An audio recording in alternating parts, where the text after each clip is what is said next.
Well, hello everyone and welcome to Friday Sews.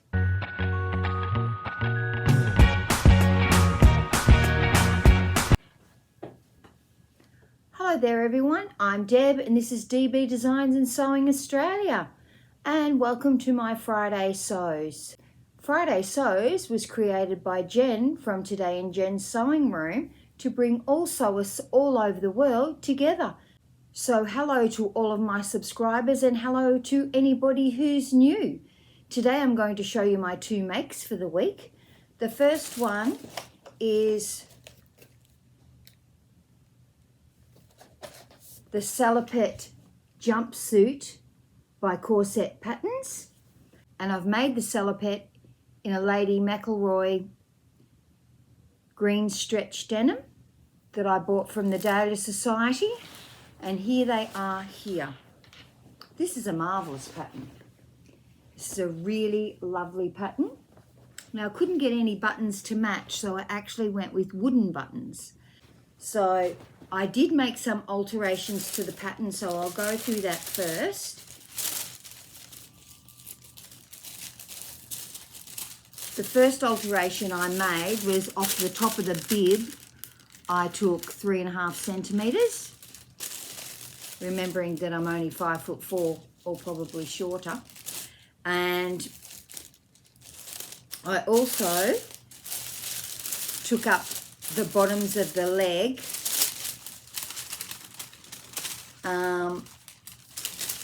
by 4 centimetres.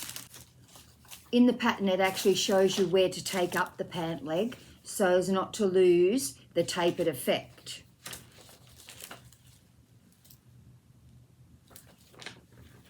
So you'll see here in the instructions, it tells you that it's 5 centimetres above the dart, which is where I took the tuck in my leg to reduce the length. And I also ended up doing a back leg tuck across the leg. It's something that I do in a fair few pants because when you've got a really flat bum and narrower thighs and narrow hips, you tend to get bagginess in, well, sort of the bottom part of your bum going into the top of your leg. And so this reduces that considerably. Now I just took a tuck on my toile. I actually made a toile, can you believe it? You can see I've got lengthen and shorten lines here.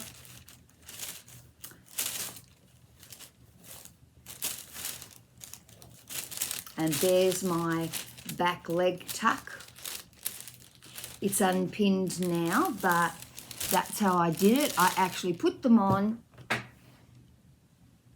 felt around, took a tuck in it, looked in a mirror into the back of another mirror to see, because it's actually really hard to do by yourself, and took that tuck in, took them off, pinned it in, put them back on, pinned it again.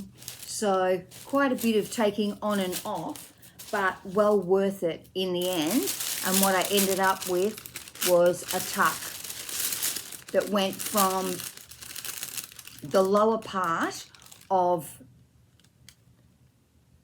the back crutch over to the side leg. So you're really slashing your pattern open down here, not all the way to the very edge, and then pivoting those two pieces on your cut line towards each other, and that forms a tuck.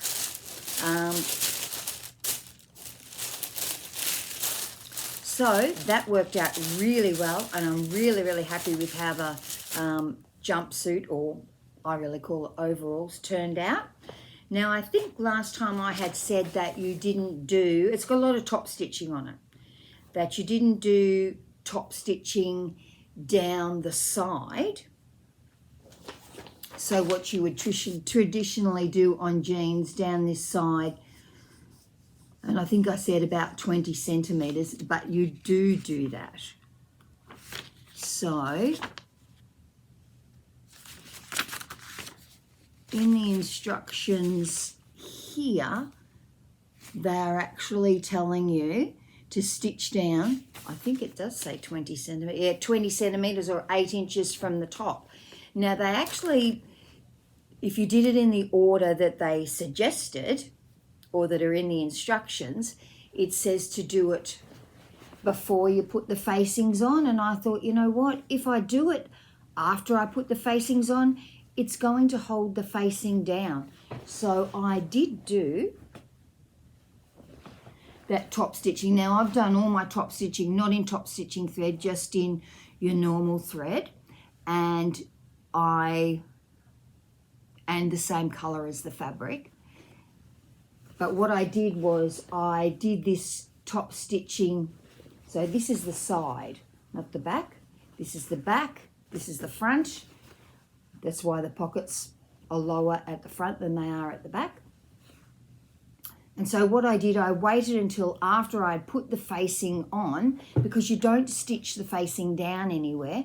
And I thought, you know what, if I sew that down, that top stitching down the side seam, after I put the facing on, it will hold the facing down. And that's exactly what it's done. So there's the inside, and you can see that's held the facing down, so your facing doesn't come up. Now, if it hadn't have had the top stitching, I probably wouldn't have done it, but I would have hand tacked that down to the side seam there, because there's nowhere else on the overalls that the facing is held down, but quite frankly, it doesn't come up.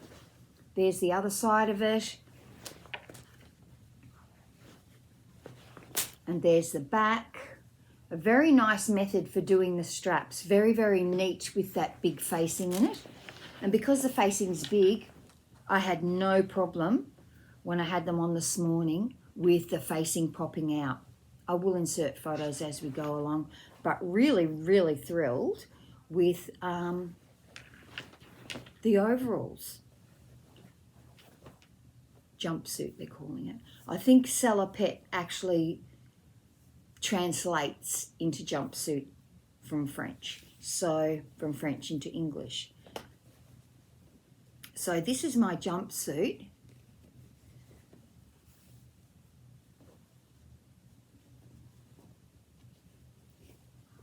Really happy with it, and very, very comfortable, really comfortable. And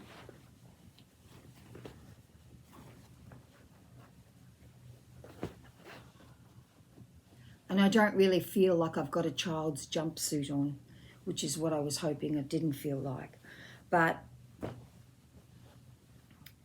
the darts in the front, so these darts here in the front are actually then stitched down. The pockets are top stitched on, back and front. And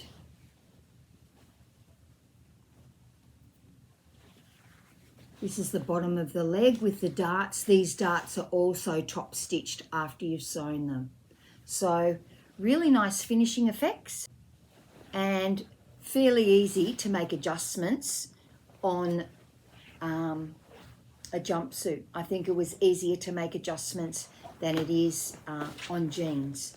So that was my first make, and it worked out properly because I did a toile. So I'm really, really glad that I did the toile in them. Not always a big toile creator, but in this case, I wanted to get the right size, because in the corset patterns previously, I had made the size L. So it goes XS, so I'm just thinking it out loud that that's extra small, small, medium, large, LL. I don't know what that means, because then there's an XL, XXL, and XXXL.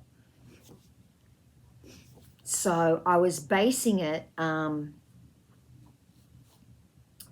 really on my hip measurements, because the size L, which is the size after the medium, is a hip of 99 to 102. Now my hips are 99, and it's a waist of 74 to 77, but my waist is, I think it's 78, but there's still plenty of room in the waist, and the bust is a 92 to 96, which is, I think, much smaller than my bust. It might be 103, and still plenty of room in it. It said it would take 2 meters, but of course I did reduce the length of things, and this is how much fabric I've got left. I have not even got a whole width piece, so it takes just about the whole 2 meters, and I'm sure if you were as tall as the pattern and you didn't reduce the length, it would take exactly 2 meters for that. So really happy with those. They're quite a quick make, considering I've been making jeans for the last little while. I am thinking that it actually takes quite some time to make a proper jeans pocket rather than a patch pocket, and the patch pockets are much faster. So I'll probably revisit them again in a lighter weight fabric closer to summer. If it's ever going to be summer here, it's freezing. And the other thing I made, using the beautiful Snow Queen fabric,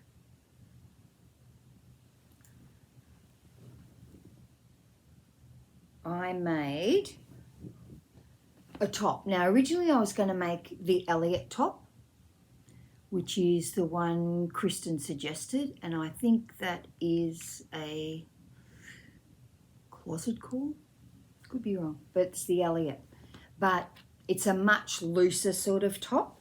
So I ended up going with the Trudy Turtleneck. Who can ever have enough of these? The Trudy Turtleneck, but in the lower neck. And so it's actually called, the low collar. So it's this collar, but I always do the long sleeves because I'm always cold. And all it means is it doesn't turn over. Now I've got a Trudy Turtleneck on now, and that has got a turnover collar. And you'll notice from the photos, the lower collar is a little bit wider, so a little tiny bit looser than the rollover collar. Now this is absolutely gorgeous. This is so warm to wear. I had the heating on when I was taking the photos, and then I had to turn the heater off. It was so hot. And I only had like a bra and singlet top underneath it, plus the overalls. So really happy with this. Unfortunately, my cover stitch machine is already packed. So I've just done a single row.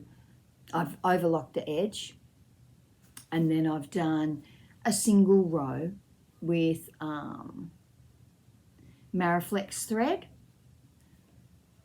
So maybe after I've moved, I will put, I might take that out and run it through the cover stitch machine. I do prefer the twin needle look, but you know, this works just as well. You can see it there. And the same with the hem. I do like a decent sized hem. Yeah, so I've done a 2.5 centimeter hem on this, and once again I just overlocked it and sewed it around once with the Mariflex thread. So I may take that out and do a cover stitch on it, just because I think a cover stitch can make things sit a little bit flatter, but still very happy with this, and the fabric is just beautiful. Now because I made the Trudy Turtleneck, I've got, I think, about 85 centimeters left of this fabric. So I should be able to make something for one of my granddaughters out of that fabric. I made the size 14. The fabric is actually called the Poppy Europe Cotton Elastane Sweatshirting, and the colour on the Dahlia Sewciety site is called the Snow Queen. And I noticed that Kristen has been able to get some and she's selling it. This fabric is really warm, really warm. So that fleecy inside is very, very warm. So I myself find it quite difficult to find really good quality sweatshirting and really good quality French terry. So that's all I've got for you this week. I have packed 2 boxes of books in my sewing room and a couple more kitchen boxes. I'm off on Monday to pick up my 2 older grandchildren to come and stay with me for the first week of the school holidays, so that'll be fun. And I'm supposed to be packing up my sewing room, but the truck's not coming for 4 weeks, so I don't think I'll be packing very much more of it up. Maybe I can pack away my summer fabric because I won't be making anything yet. Did everybody get their ticket for Melbourne Frock Tales? Let me know if you're going. I got my ticket. So, and because we'll be living in country Victoria by then, because it's in November, I've also booked a hotel in the city so we can go in for the weekend. So that'll be lovely. Let me know if you're coming. I have not even thought about what I'm going to be making to wear yet. Not like I haven't got 100 things in the wardrobe to wear, but which I do need to look at. Anyway, that's all from me today. Don't forget to like and subscribe, and thank you to all those lovely people who have bought me a coffee through my Ko-fi account. It is very much appreciated, and I can assure you I'll be using that money to try and set up my new sewing room. And the room is a bit smaller than the room I've got now. Plus I've got to have other things in there. So we'll see how that goes. Everybody have a fabulous week. Have a great weekend. I hope the weather's nice where you are because it's really cold in Melbourne, really cold. And I can see that the sky is turning black again, so it's going to pour rain. But anyway, that's what winter's like. So everybody have a fabulous week. I'll talk to you all soon. I have no idea what I'm going to be making in the week that's to come, or even if I'll have time to make anything. I have not progressed any further with my knitting. Maybe I'll be doing that over the next week because I probably won't be in my sewing room unless I've got 2 little people in here helping me. We are going to go through all the toys and get rid of toys that we're not going to be using anymore or that are too babyish for the grandchildren that we have at the moment. And so there'll be a lot less to take. And there'll be no riding scooters up and down the hallway that's covered in boxes. So that's usually what they do. One's riding a scooter and the other one's bouncing a basketball. But now there's crockery out on tables and all that sort of thing, thinking, am I going to keep this? Am I going to keep this? What am I going to use it for? And apparently I've got, enough champagne glasses to cater for 100 people. So I won't be taking all of those with me. I'll be giving those away. So I have taken a few bags of things to the Brotherhood. I don't really have any fabric that I want to get rid of, because I don't think it's that long since I culled my fabric, really. I don't have much winter fabric. I've got wools. I've got things to make coats, of course. And I've got a lot of apron fabric because I've got a lot of aprons that I've got to do for my girlfriend for her shop. But I haven't got much winter fabric. I've got a great big piece of wool that is it's a knit, but it's not very stretchy at all. And it's a little bit on the itchy side. I was actually thinking that I would turn it into a blanket, put a lining on it so that it's not itchy, and turn it into a blanket, even if you used it in the lounge room while you were sitting on the couch. We have like quite a few throw rugs and all that sort of thing. So I might add that to it just to use up the fabric. It's quite heavy fabric, but it doesn't have very much stretch in it at all. And it's got a tiny bit of lurex in it, which is probably why it gets a little bit scratchy on the underneath. So I don't think it'd be very pleasant to make something out of. Probably be too itchy for someone like me that gets eczema. So I will be doing that. Perhaps Phoebe and I, when she comes to stay, could make her something out of that, because she hasn't had a turn on my new sewing machine yet. I'm sure she'll love to do that. And the speed turns down. She doesn't like a sewing machine where the speed doesn't turn down. So we'll be doing that all of this week. Everybody have a great week. I'll talk to you all soon. Bye.